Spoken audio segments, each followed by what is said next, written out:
que a graça e a paz do Senhor seja conosco, amém? Quero convidar você a não abrir a sua Bíblia no Salmo 23. Os irmãos que estão participando do culto online podem abrir. Os irmãos que estão aqui na igreja não. Vamos ficar de pé? Vamos recitar todos juntos o Salmo 23, versículo 1. Vamos lá? O Senhor é o meu pastor, nada me faltará. De novo, o Senhor. Aleluia. Você crê nesse versículo? Eu creio. O que esse versículo está dizendo para nós? Que nós temos um pastor que cuida de nós e com ele nós temos absolutamente tudo. Tudo, tudo. Ele me faz andar em pastos verdejantes, refrigera minha alma, guia-me mansamente pelas águas tranquilas. Não é assim que diz? Só que também diz assim: ainda que eu ande pelo vale da sombra da morte, não temerei mal algum. Por quê? Tu estás comigo. Você nota o detalhe? O detalhe está assim: o Senhor é o meu pastor, nada me faltará. Só que também não me faltará situações de perigo, situações de dificuldade em que Ele estará presente. Esse é o detalhe que tem gente que não percebe. Às vezes as pessoas leem só o início, só o versículo 1, e esquecem que tem o resto do salmo inteiro. Os outros versículos todos para serem lidos. E a gente tem que parar para perceber que Ele realmente é o nosso pastor. Nada nos faltará em nenhum sentido. Deus há de suprir todas as nossas necessidades.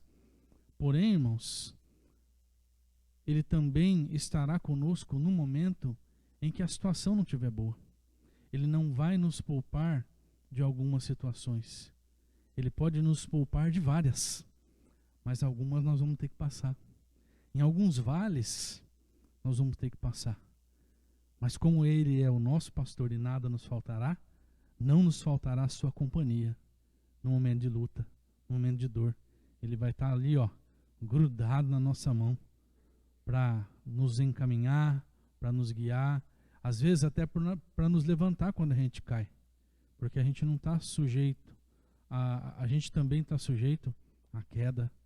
Mas Ele, como bom pastor, também é capaz de nos levantar, até mesmo quando nós caímos. Então esse é o pastor do Salmo 23, que cuida de nós em todas as circunstâncias, até mesmo naquele momento de luta, de dor, até mesmo naquele dia sombrio. Os dias sombrios virão? Infelizmente sim. Infelizmente sim. Estamos saindo de uma pandemia em que vimos coisas horríveis acontecendo. Situações horríveis acontecendo em vários sentidos. Em vários sentidos. Quanta gente chegou a passar fome no meio da pandemia. Mas a promessa de Deus é que, mesmo no meio da fome, mesmo no meio da perda, Ele estaria com os seus. E Ele esteve com os seus. Quanta solidariedade também nós podemos ver no meio da pandemia. Quanto carinho podemos ver brotando do coração de pessoas de bem e alcançando a vida das pessoas que estavam ali em momento de dor, momento de dificuldade, de luta, de perda, seja do que foi. Então, irmãos, isso é Deus presente. É Deus atuando ou diretamente ou através do ser humano na nossa vida, para mostrar que Ele é o bom pastor. Amém? Nós cremos nesse bom pastor. Nós adoramos esse bom pastor. E nós clamamos a esse bom pastor que venha ao nosso socorro. Toda terça-feira a gente se coloca na presença do Pai para dizer: Senhor, nós somos as tuas ovelhas. Seja o nosso pastor. Supra as nossas necessidades. Cuida de nós. O Senhor sabe o que eu tenho passado. Então, como o pastor supremo das nossas almas, cuida das nossas vidas. Cuida dos pedidos que eu tenho colocado diante do teu altar. É nessa perspectiva que a gente começa o culto de hoje. Vamos orar? Pai bendito, Deus de amor, nós confiamos em Ti, Confiamos, ó Pai, que Tu és o pastor supremo das nossas almas. Confiamos, ó Pai, que o Senhor está com o Teu cuidado sobre as nossas vidas a cada instante. Não importa se o dia seja bom ou se o dia seja ruim, não importa se estejamos vivendo um momento de alegria, um momento de conquista, ou estejamos vivendo aquele tempo de angústia, aquele tempo de perda, o Senhor está conosco, ó Pai. Não importa nem mesmo se nós caímos, o Senhor está ali para nos levantar.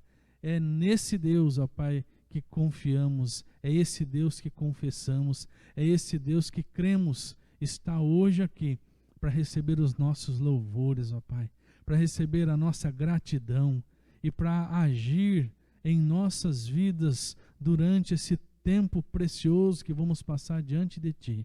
Pai, toma as nossas vidas nas Tuas mãos agora, Pai.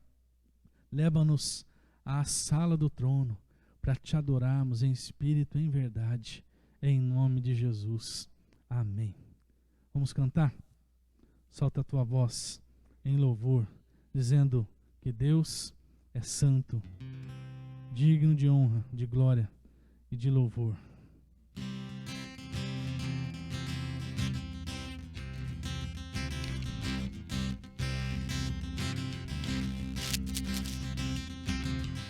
Santo, santo, poderoso, que era e que há de vir, Deus da glória, és tão digno, eu me prostro a Ti. Declara a santidade de Deus. Santo, santo, poderoso, que era e que há de vir, Deus da glória, és tão digno, eu me prostro a Ti. Santo é o Teu nome em todo lugar, reto Teu querer de graça e paz. Tudo que tens feito é justo e bom. Santo, santo Deus Tu és. Santo é o Teu nome em todo lugar, reto Teu querer de graça e paz. Tudo que tens feito é justo e bom. Santo, santo Deus Tu és. Santo, santo Deus. A honra, a glória pertencem a Ti. O poder e o saber são Teus. A honra, a glória pertencem a Ti. O poder e o saber são Teus. Santo é o Teu nome em todo lugar, reto Teu querer de graça e paz. Tudo que tens feito é justo e bom. Santo, santo Deus Tu és. Santo, santo Deus Tu és. Aleluia, Senhor. Bendito seja o Teu nome. Te louvamos, ó Pai, porque Tu és o nosso maior presente, o nosso bem mais precioso. Abra sua Bíblia, meu irmão e irmã, lá em 1 Samuel, capítulo 1. 1 Samuel, capítulo 1. Eu quero ler os versos 1 a 8. 1 Samuel, capítulo 1, dos versos 1 a 8.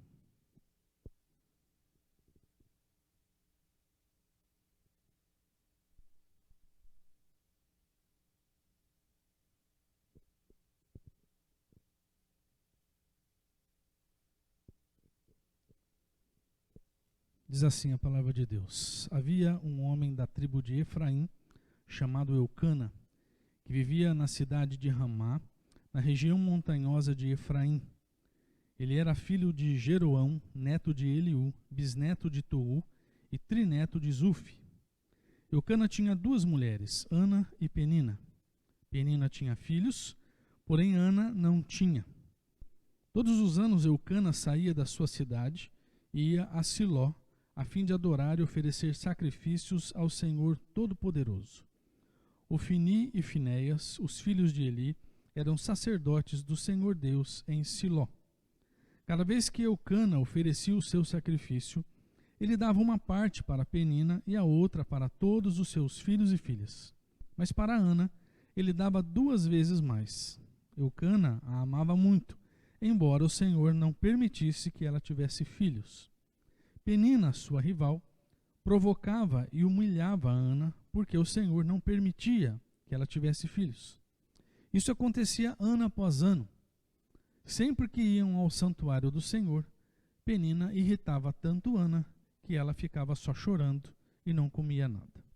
Um dia, o seu marido Eucana lhe perguntou: Ana, por que você está chorando? Por que não come? Por que está sempre triste? Por acaso eu não sou melhor para você do que 10 filhos? Vamos orar? Pai Santo, queremos ser iluminados pela luz do Teu Santo Espírito, que nos faz entender a Tua Palavra e que nos faz receber a Tua Palavra em nossos corações, ó Deus. Dá, ó Pai, possamos acolhê-la e que possamos levar a Tua Palavra conosco, para que ela continue a iluminar os nossos caminhos, iluminar os nossos dias, e que sejamos por ela abençoados, em nome de Jesus. Amém. Irmãos e irmãs, aqui nós estamos diante da triste história de uma mulher que não podia ter filhos. Naqueles dias, não poder gerar filhos era motivo de um bullying pesado. A sociedade da época oprimia pesadamente as mulheres que não conseguiam engravidar. E isso mexia profundamente com as emoções de Ana.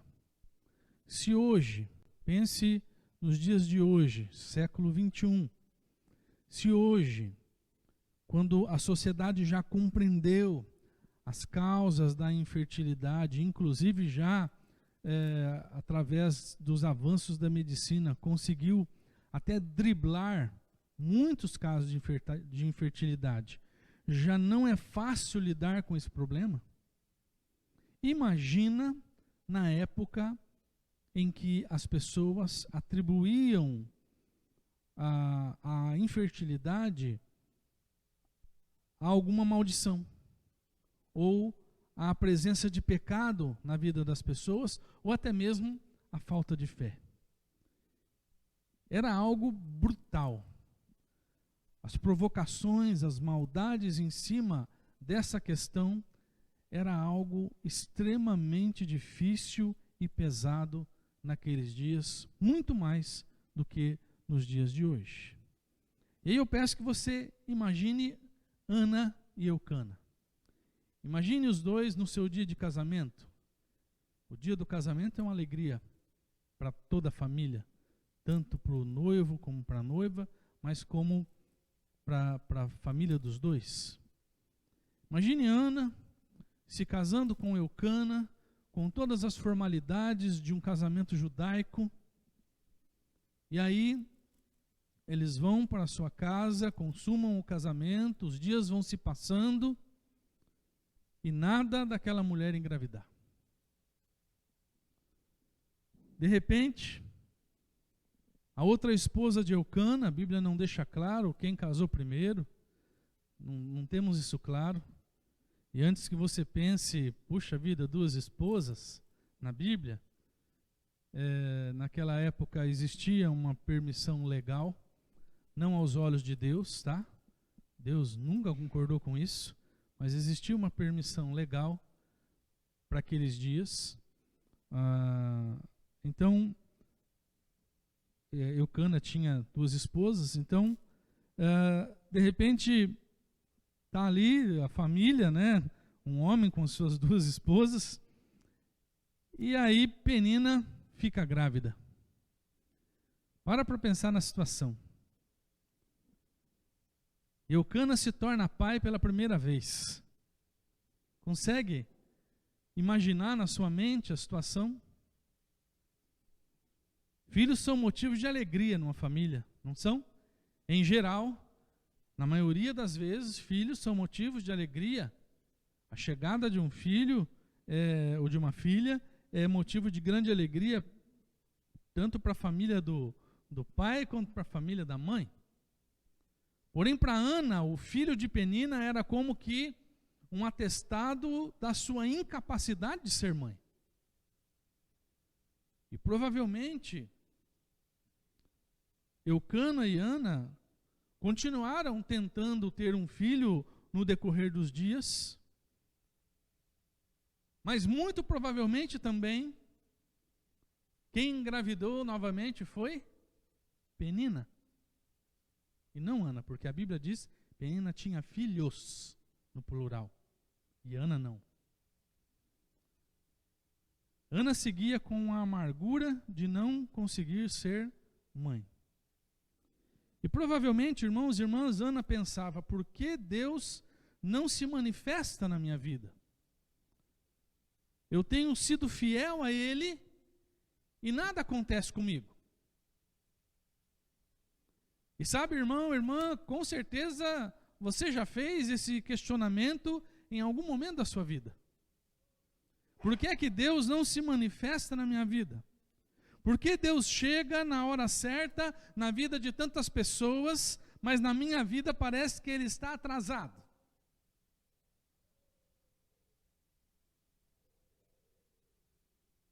Quando as coisas não acontecem no tempo que entendemos como o ideal, sempre achamos que Deus se manifestou na hora errada ou que Ele está atrasado. É o filho que não veio ou que demorou a vir, como no caso de Ana. É aquela porta que nunca se abriu ou demorou para abrir. É aquela vaga de emprego que nunca aparece ou quando apareceu não era o que a pessoa esperava.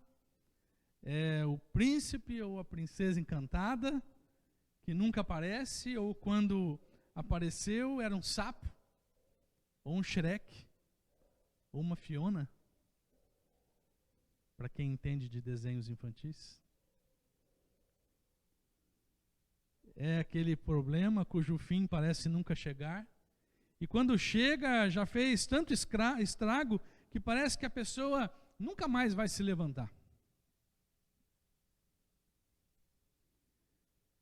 E se a gente fosse continuar com essa lista aqui, talvez a gente não ia parar mais, porque várias são as situações que nos levam a pensar que Deus se manifestou na hora errada ou está atrasado em nos abençoar. E levando em conta a nossa humanidade corrompida pelo pecado, há uma certa lógica em termos de dificuldade com o tempo e com o modo de Deus se manifestar na nossa vida. Nós estamos acostumados com o Cronos. Nosso tempo é regido pelo cronômetro, não é? Nosso tempo é regido pela hora, pelas horas, pelos dias, pelos meses, pelos anos. Quanto mais nós vemos o tempo passar, mais nós percebemos a demora em ver o fim dos nossos problemas. Isso nos causa ansiedade, porque almejamos algo que está no futuro, e por mais que o tempo passe, esse futuro não chega. Então, irmãos, ter dificuldade com a aparente demora de Deus é uma questão de lógica em relação à condição de humanos limitados que todos nós somos. Por outro lado, se nós somos humanos, mas ao mesmo tempo nós somos pessoas de fé, a nossa fé deveria superar a nossa ansiedade, de tal maneira que aquilo que é lógico para a maioria das pessoas não se aplica a nós. Vou dizer de novo porque a frase está difícil. Se somos humanos, mas ao mesmo tempo somos pessoas de fé, a nossa fé deveria superar a nossa ansiedade. De tal maneira que aquilo que é lógico para a maioria das pessoas, ou seja, discordo de Deus, Deus está atrasado, Deus se manifestou na hora errada. Então aquilo que é lógico para a maioria das pessoas, não deveria ser lógico para nós. Por quê? Porque somos pessoas de fé.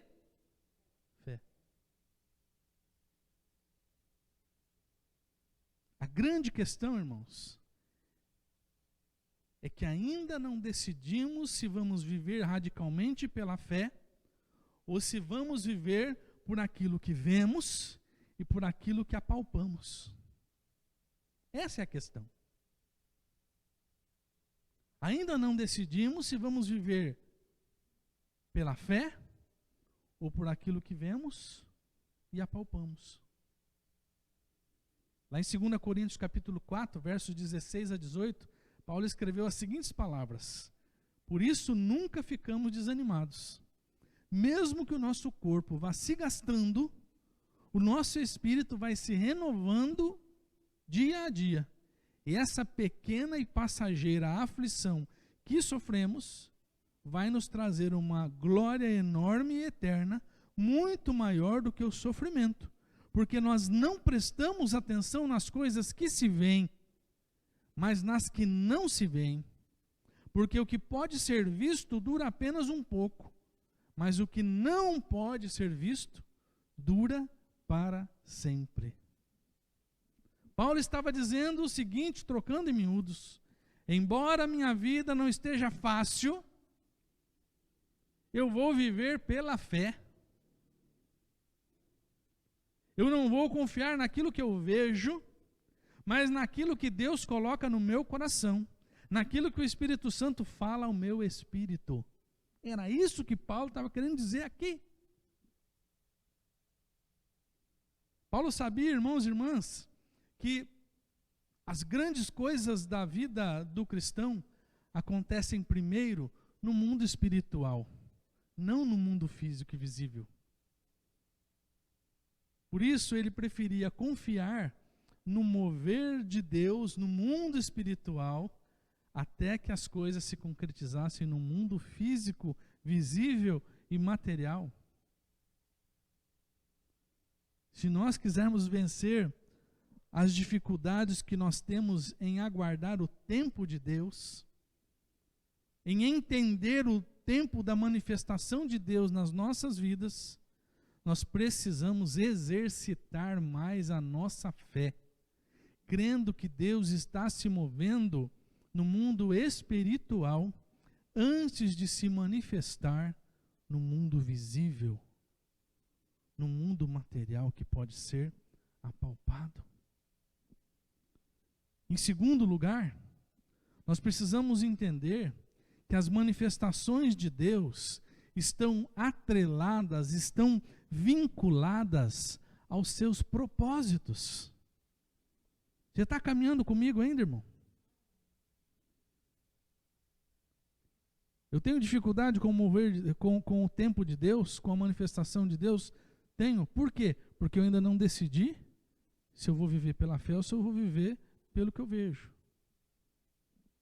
Segundo, eu tenho que entender que as manifestações de Deus estão atreladas, vinculadas aos propósitos de Deus. Ana demorou bastante tempo para ter Samuel, não demorou? Ela foi vendo Penina ter filhos, era um atrás do outro, e ela não tinha. Ela sofreu muito e orou muito durante a espera pela manifestação de Deus na sua vida. Porém, quando Samuel nasceu, ele foi reconhecido como um milagre. A alegria de Ana e Eucana ao receber Samuel foi infinitamente maior do que se ele tivesse nascido no tempo em que Ana queria que ele nascesse.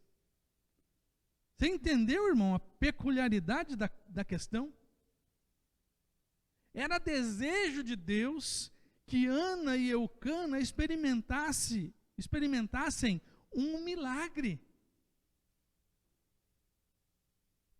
A vinda de Samuel, no tempo que Deus estabeleceu para a chegada de Samuel, tinha um propósito. E o propósito era que aquela família recebesse Samuel como um milagre. Outra coisa, se você analisar a história do povo de Deus naqueles dias, vai perceber que o sacerdote Eli já não era mais tão vigoroso e tão comprometido assim com a obra de Deus. Vai ler a história para você perceber e fixa os olhos na história de Eli. Você vai ver que ele não tinha tanto vigor mais para ser sacerdote. E ele não tinha mais tanto comprometimento assim com a obra de Deus. Tanto que ele não conseguiu conduzir os seus 2 filhos nos caminhos do Senhor, a fim de substituí-lo no sacerdócio. Nós lemos ali que os sacerdotes eram Ofni e Finéias, filhos de Eli.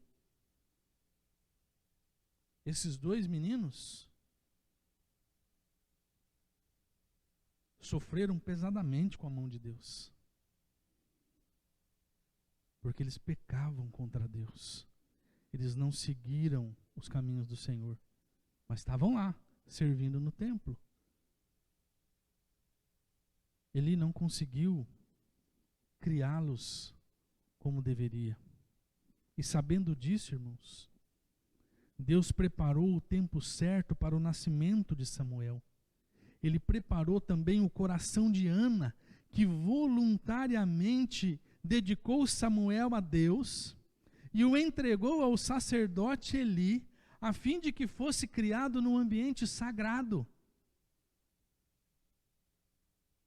Samuel ficou alguns anos com Ana, mas da sua adolescência para frente, ele foi criado por Eli, não por Ana. E mesmo tendo perdido o jeito, Eli ensinou Samuel como ouvir a voz de Deus e como ser um servo de Deus. E no tempo certo, Samuel assumiu o cargo de Eli e acabou acumulando o cargo de sacerdote e de líder do povo de Deus. Samuel foi sacerdote e juiz. Samuel foi o último juiz de Israel. Depois veio o primeiro rei de Israel, que foi Saul. O segundo rei foi Davi. E o terceiro rei? Salomão. Parabéns. Até o fim do ano vocês estão craques. E o quarto? Dificultei, né, Camila? O Roboão. Gente, no tempo certo, Samuel ocupou o lugar de Eli e se tornou o líder do povo. Havia propósito de Deus ali, irmãos. Às vezes a gente fica indignado porque acha que Deus está atrasado nas nossas vidas, mas a gente se esquece que Deus tem propósitos para nós. O chá de cadeira que Deus algumas vezes nos dá não tem um objetivo de ferir os nossos sentimentos, não tem um objetivo de brincar com as nossas emoções, Deus tem planos de bênção muito bem arquitetados. E ao nos fazer esperar, Ele está cumprindo os seus planos para nos fazer chegar na hora certa, exatamente no lugar certo. É isso que Deus quer para nós. E é por isso que nós precisamos optar por viver pela fé e não por aquilo que nós vemos. A fé vai nos trazer a tranquilidade para esperar a manifestação de Deus no tempo dele. Sem pensar que Deus está errado, sem pensar que Deus está atrasado. E também vai nos fazer esperar pela confiança de que Deus está cumprindo os seus propósitos abençoadores nas nossas vidas.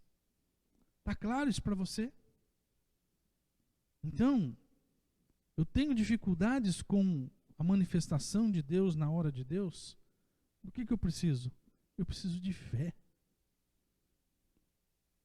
Eu preciso de entender que Deus tem propósito na minha vida. E é por isso que algumas coisas parecem demorar. E mais uma questão que a gente tem que entender é que nós não somos seres solitários nesse mundo.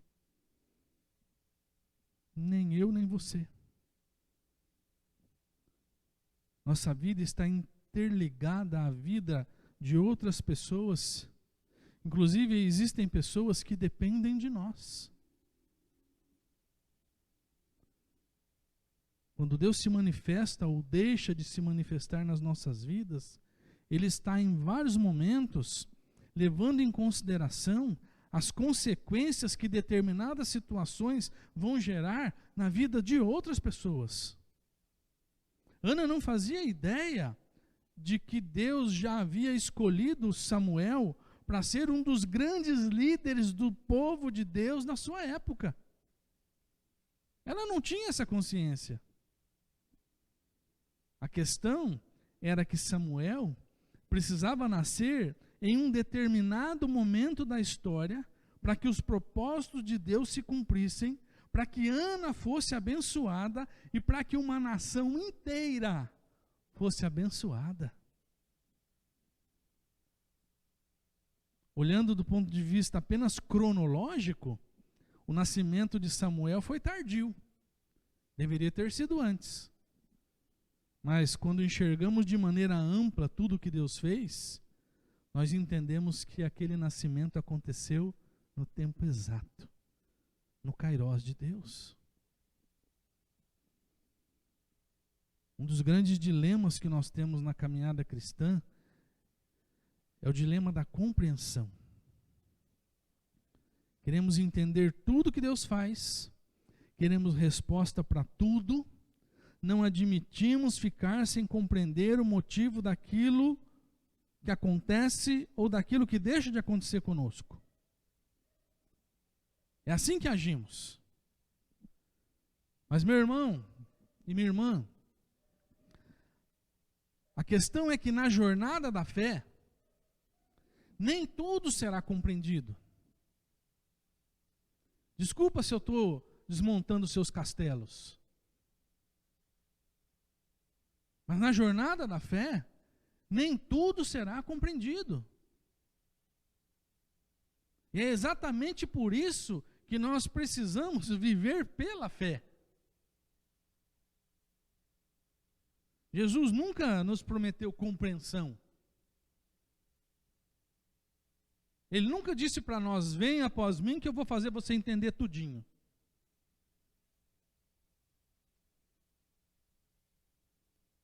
Ele prometeu para nós paz. Paz. Isso ele prometeu. Paz no meio da incompreensão. Essa é a promessa de Cristo.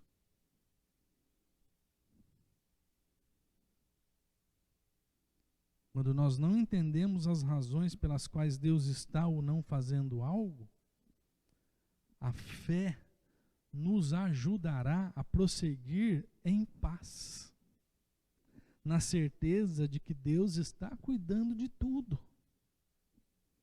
na certeza de que algo muito maior do que nós está acontecendo, na certeza de que outras pessoas estão sendo abençoadas exatamente porque nós estamos aguardando a nossa bênção. Porque nós não somos ilhas. Nós não somos ilhas. Nossa vida está conectada com a de outra pessoa. Quer você queira, quer não, você está ligado a outra pessoa. Seja por laços de parentesco, seja por laços de amizade, seja por laços de trabalho, seja por laços de comunhão. Você está ligado a outras pessoas. E quando você caminha pela fé, Deus te dá paz. Nem sempre compreensão, mas Ele te dá paz de que algo está acontecendo no mundo espiritual, no sobrenatural. E isso não está abençoando só você, está abençoando outras pessoas também. Tudo está interligado por algo muito maior do que nós. Quando nós tivermos essa compreensão da vida cristã, nós não teremos problema com o tempo da manifestação de Deus. Porque nós entenderemos que Ele sempre estará na hora certa. Ele sempre agirá na hora certa. Ele nunca se adiantará. Ele nunca se atrasará. Ele nunca falhará. Porque Ele é o nosso pastor e nada nos faltará. Amém? Pai bendito, dá-nos a compreensão da palavra de hoje. A compreensão, ó Pai, de que precisamos viver pela fé. A compreensão, ó Deus, que precisamos depender do Senhor. De que precisamos, Pai, confiar nos propósitos que o Senhor tem para as nossas vidas. A compreensão, Senhor, de que algo muito maior do que nós, o Senhor, pode estar fazendo durante o tempo de espera. Dá-nos esse entendimento hoje, ó Pai. Planta essa semente em nossos corações, para que possamos caminhar pela fé